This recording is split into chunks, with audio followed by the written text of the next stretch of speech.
রাতে ঘুমানোর আগে আল্লাহ এই দুটি নাম পাঠ করলে আপনি আল্লাহর কাছে যা চাইবেন আল্লাহ আপনাকে তার সাথে সাথে দান করবেন ইনশাআল্লাহ। যদি আপনি চাকরি চান তাহলে চাকরি পেয়ে যাবেন। ব্যবসায় সফল হতে চাইলে ব্যবসা সফল হবে। আপনি যদি ধনী হতে চান ধনী হতে পারবেন। আপনি যদি বিবাহ করতে চান তাহলে বিবাহের ব্যবস্থা হয়ে যাবে। যদি আপনি ভালোবাসা চান তাহলে ভালোবাসা পাবেন।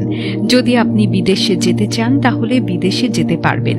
আপনি যদি রাতে ঘুমানোর আগে আল্লাহর এই দুটি নাম পাঠ করতে পারেন তাহলে আল্লাহর কাছে যদি আপনি ভালো রেজাল্ট অর্জন করতে চান তবে পরীক্ষায় ভালো ফলাফল পাবেন। আপনি অসুস্থ হলে যদি আপনি সুস্থতা চান তবে সুস্থতা আপনি অর্জন করতে পারবেন ইনশাআল্লাহ। আপনি যদি গুনাহ মাফের জন্য দোয়া করেন তবে গুনাহ মাফ হয়ে যাবে। আল্লাহর এই দুটি নাম এত ফজিলতপূর্ণ, এত গুরুত্বপূর্ণ, এত পাওয়ারফুল যে এই দুটি গুণবাচক নাম রাতে ঘুমানোর আগে পাঠ করে ঘুমালে আল্লাহ তাআলার রহমতে আপনি সুস্থতা লাভ করতে পারবেন ইনশাআল্লাহ। এক কথায় দুনিয়াতে আপনার চলতে ফিরতে উঠতে বসতে যাই দরকার বর্তমানে তাই আল্লাহ তাআলা আপনাকে দান করবেন ইনশাআল্লাহ।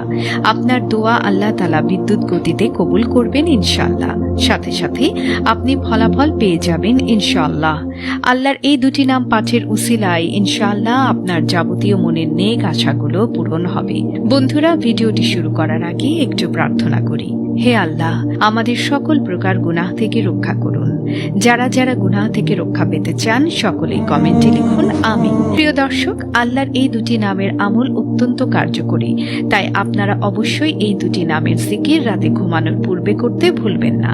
এই ক্ষেত্রে একটি ঘটনার ব্যাপারে জনশ্রুতি আছে যে এক মূর্তি পূজন সনাম সনাম সনাম এটি বলে বহু বছরের মতো ডাকছিল, কারণ তার মূর্তির নাম ছিল সনাম। তো সেই ব্যক্তি অনেক বছর ধরে সে মূর্তি পূজা করত এবং সে সনামকে সনাম বলেই ডাকে, কিন্তু তার মূর্তি দেবতা কোনোদিনও তার ডাকে সাড়া দিল না, তাকে সাহায্য করল না। হঠাৎ মুখ থেকে সনামের পরিবর্তে সমাদ শব্দটি বের হয়ে গিয়েছিল। তো এই সমাদ শব্দটা যখন তার মুখ থেকে বের হয়ে গেল তখন আল্লাহ তাআলা ইশারায় সে ব্যক্তির মনোবাসনা পূর্ণ করা হলো। সে যখন বুঝতে পারল তার মনের বাসনা পূরণ হয়েছে তখন সে হতভম্ব, বিস্মিত, অবাক হয়ে গেল আর আফসোস করতে লাগলো, হায়, আজকে এত বছর এই মূর্তিকে সনাম সনাম বলে ডাকলাম কিন্তু আমার আশা পূরণ হয়নি। আজ হঠাৎ আমি সমাদ বলে ডাকলাম, যে নামটি আমি ইচ্ছে করেও ডাকিনি, ভুলবশত বের হয়ে গিয়েছে আমার মুখ থেকে।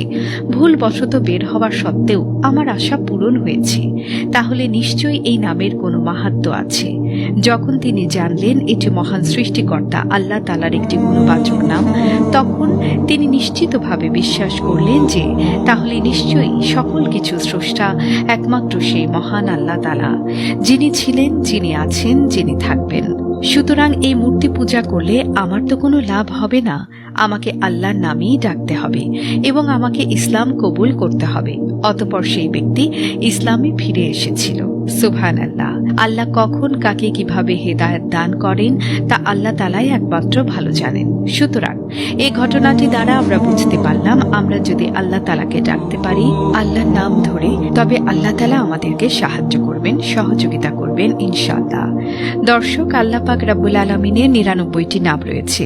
আপনার যেটা ভালো লাগে সেটাই আপনারা পড়তে পারবেন। আল্লাহ তাআলা নির্দিষ্ট করে কোনো নামের জিকির নির্ধারণ করে দেননি যে আপনি এই নামটি পড়তে পারবেন এবং এই নামটি পড়তে পারবেন না, এরকমটা নয়।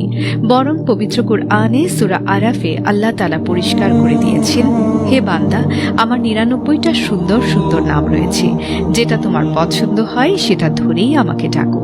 আপনারা যদি ইয়া রহমানু এটি পড়তে ভালো লাগে আপনি তাহলে ইয়া রহমানু এটি পড়বেন। আপনার যদি ইয়া গাফফারু পড়তে ভালো লাগে আপনি এটা পড়বেন। আপনার যদি ওয়াহাবু পড়তে ভালো লাগে আপনি তাহলে সেটা পাঠ করবেন। যেটা আপনার কাছে ভালো লাগবে, সহজ মনে হবে সেটাই আপনি পড়বেন। তো প্রিয় দর্শক, আল্লাহ তাআলার যে নামটা রাতে পাঠ করলে আপনার আশা আকাঙ্ক্ষা পূরণ হয়ে যাবে, আপনার দোয়ার সাথে সাথে কবুল হয়ে যাবে, সেই নামটা হচ্ছে আল্লাহুস সামাদ অথবা ইয়া সামাদু আল সাহাদু। সুপ্রিয় দর্শক, এই নামটি আল্লাহ তাআলার একটি সিফাতি নাম এবং এই নামটি সূরা ইখলাসের মধ্যে রয়েছে। সূরাতুল ইখলাস পবিত্র কুরআনুল কারীমের 112 নম্বর সূরা।